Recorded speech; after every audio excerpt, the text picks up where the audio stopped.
Hey folks, welcome back to another episode of the Abhi Singh Perspective Gym podcast. It looks like the name is staying. There has been high demand to change it. I think 3 of the 5 people who might have actually, who know, I'm not even going to say listen to the podcast, who know the podcast exists, have been clamoring for a name change. When I say clamoring, it might have been one comment about the name, but I think that's a small sample size. It's been a very long time since the last episode. My apologies. School has been keeping me very busy. Every class, every teacher of mine has decided to give us an assignment, a test, and a project, all kind of within this last month of school. I should have been expecting it, but for some reason it always surprises you. And I think teachers get a lot of hate for that, don't they? Like stacking assignments and projects. People forget that they were students once too. So what do they go through to where they like convert to the dark side? What's going on there? What happens as a teacher? Is it like, you know, you're 5 years in, and then, you know, a switch flicks in your brain, and you're just like, fuck it, fuck them all, fucking kids, they don't deserve shit.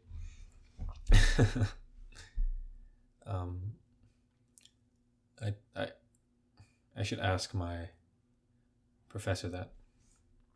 I really do think that I want you to learn, but one complaint that a lot of students have about the professors, it's like they think their class is the most important one. And I just want to say, if you were teaching a class, wouldn't you think it was the most important class? I think you would. You go through school, you go through 4 years of college, right? Or however long it takes to become a teacher. I don't know. I know it's too much money to be one. But you go through 4 years of college. You study a specific topic, right? I think you have to pick. You can't just go to college for general teaching and just start teaching history, math, social studies, psychology, sex ed, all at once. I think you have to pick a topic. You have to study that for 4 years. You have to learn how to teach. Seems like a lot of people kind of zone out on that part. You do your training and stuff. Finally, you get a job at a school and get your own classroom. The classroom is a big office, if you think about it, right? It's like the biggest office. Maybe you'll get a corner office, a corner classroom. That's funny. I never thought about it that way. A school is just a bunch of office rooms, large office rooms. Everybody's their own CEO, right? Actually, if you think about it, classrooms are bigger than like the offices of the administrators, even maybe the principal. So that corporate structure doesn't apply to schools. That is an interesting thought, and I am taking a note of that in my head. Could be some material there. But where was I? Right, teachers. So you go through all that, and then you end up teaching like 30 kids who are fucking picking their noses and sexually awakening and doing things that are not related to a class. I think after you put in that investment, I'd be a little pissed off too, even if I understood kids. So yeah, school has been keeping me busy. I've been sleeping and eating like shit. Those are like the side effects of a lot of homework. It should be the opposite. I should be going to sleep 11:30 every night. That's the magic number for me. I read a book from 11 to 11:30. Before I read the book, I drink a cup of milk. This is a habit that was ingrained into me as a child. My mom would give me a warm cup of milk. I down that shit. I would read books. I'd read a book, and I was out like a light. I really underappreciated that time in my life when it came to sleep, but that habit it still gets me drowsy. Some milk and a book, it still gets me drowsy, and on a good night where I don't have to get up 7 times to pee, I can go to sleep.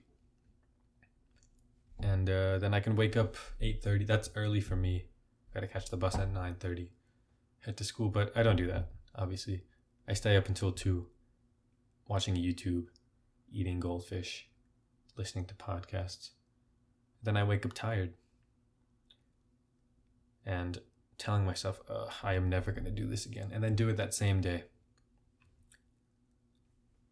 I didn't mean to start bitching about my life, but, shit happens. I might as well get it out on an episode that nobody is listening to. But, yeah. What else has been going on? Oh, I went to see the Batman movie. Huge Batman fan of the franchise. About to tell you what I thought about the movie in a bit. I grew up playing the Arkham games, loved them. To me, the greatest video game series of all time. And understand that when I say that, I did not play a lot of video games growing up. A lot of video games in comparison to what you might call an actual gamer. So I got hooked to the Arkham series, and it's had a special place in my heart ever since. And then, of course, there's the Nolan trilogy, which is the greatest movie trilogy of all time, and The Dark Knight is undoubtedly the greatest movie of all time. If you disagree with me, leave a comment. I will respond, since I need something to do on these pods, right? They are awfully short. People, it's hard to talk to yourself. That's another reason. It's not just entertaining to have like a different section of your podcast where you do like a specific thing, maybe interact with fans, maybe talk about a certain topic, maybe blow someone, I don't know. But it's also to actually take up time. It's hard to talk to yourself. But the Batman. So I had expectations. I wouldn't call them high expectations. DC. We got Batman versus Superman. We got Justice League. We got Wonder Woman 84. And they were all letdowns. But I still had good expectations. And they were met. The movie was good. But it wasn't great. Okay, now stop. Get off your keyboard. Just stop typing for 1 second. You nerdy comic book fan. Piece of shit. Just put down the Doritos and hear me out. The first 2 hours of the movie were amazing. Like, it was really fucking good. But they drew out the end. They had too many scenes where the characters, they were just saying their feelings. There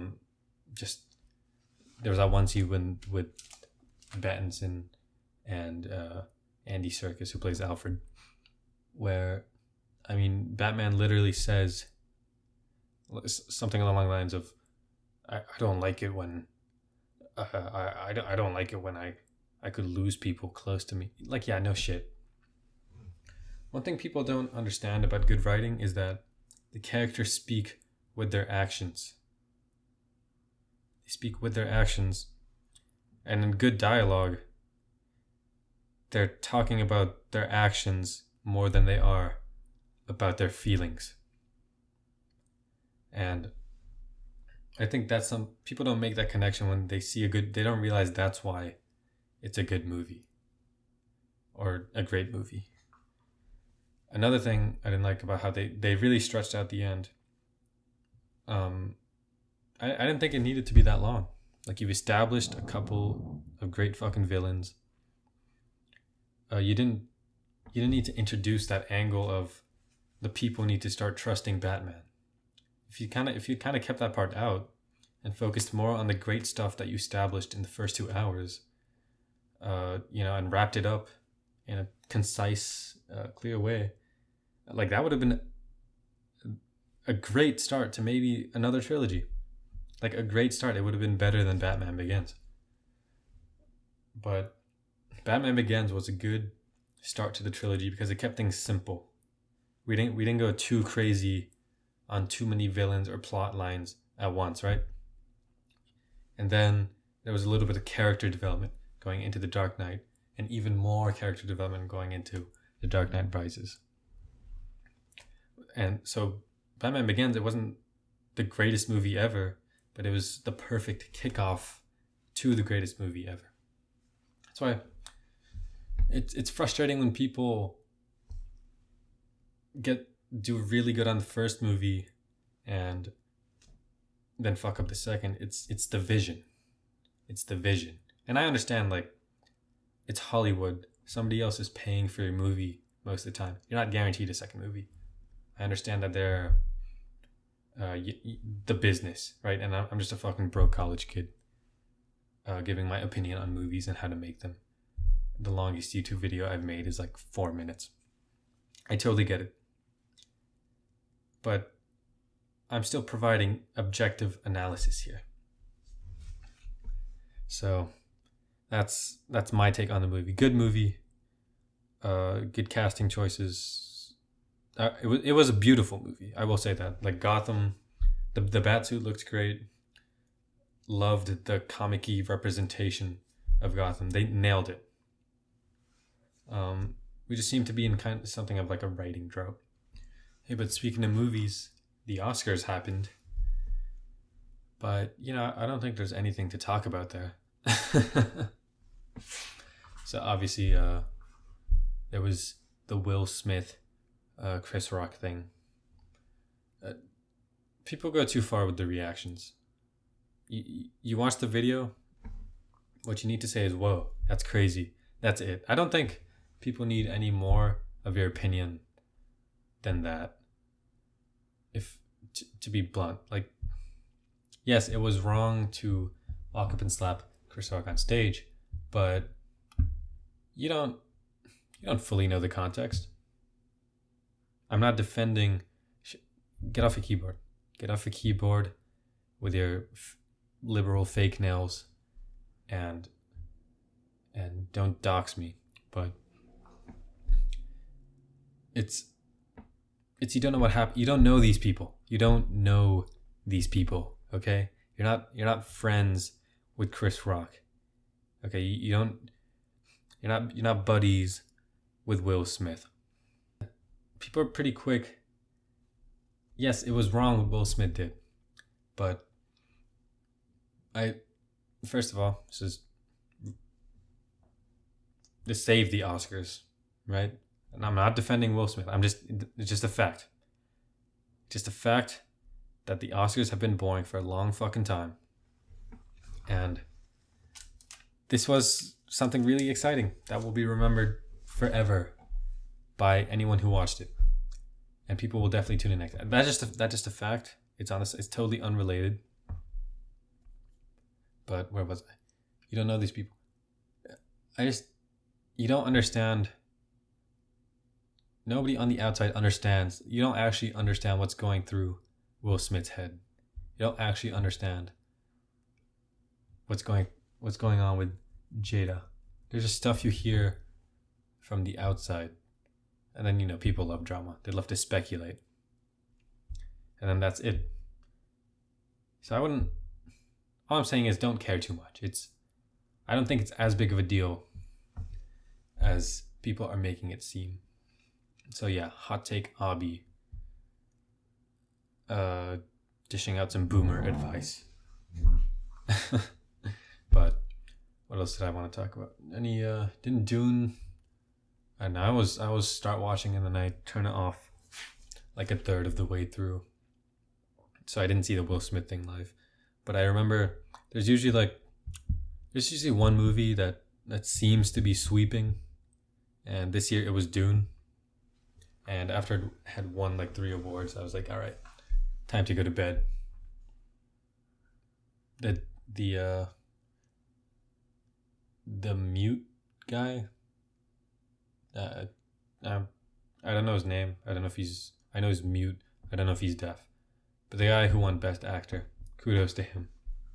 I think it's sick that he won that. What an original take.